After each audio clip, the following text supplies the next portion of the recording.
खुदावन का नाम मुबारक हो। बाइबल में लिखा है, ना तो बल से ना शक्ति से, पर मेरी आत्मा के द्वारा।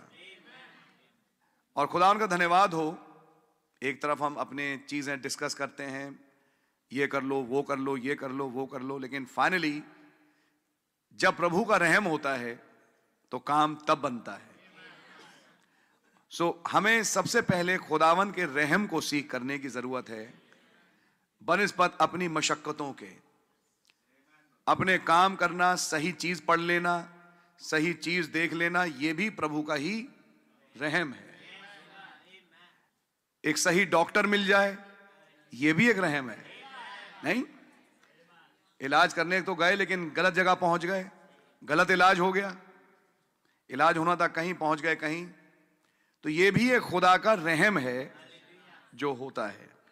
तो इसलिए याद रखें कि बिना रहम के कुछ नहीं, और हम जो यहां बैठे हैं आपके रहम के अभिलाषी हैं। हम सीख कर रहे हैं आपके रहम को अपने जीवन की जरूरतों के लिए। और आज मेरे ऊपर लोन है, किसी का पैसा है मेरे ऊपर और मैं उसको लौटा नहीं पा रहा, तो एक रहम यह भी होगा कि मैं उसका लौटा पाऊं, है नहीं? कि जब जब मैं उस भाई की शक्ल देखता हूं मुझे याद आता है, अरे यार इनके तो मुझे पैसे लौटाने थे, लेकिन मैं अब तक इनके पैसे लौटा नहीं पाया।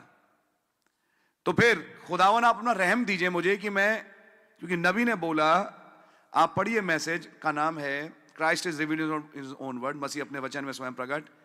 बाइबल में लिखा है, किसी प्रेम के सिवाय किसी के कर्जदार मत रहना। यानी किसी के तुम पर हैं तो वो रहे नहीं, वो लौट जाना चाहिए। क्या इससे क्या आपके आत्मिक जीवन में ही फर्क पड़ेगा? बिल्कुल पड़ेगा।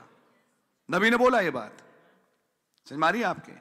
प्रेम के सिवाय किसी चीज के कर्जदार ना रहें, स्पेशली जब आपसे लेन देन इस अंडरस्टैंडिंग में हुई कि भाई आप कुछ दिन के बाद मुझे लौटा दें।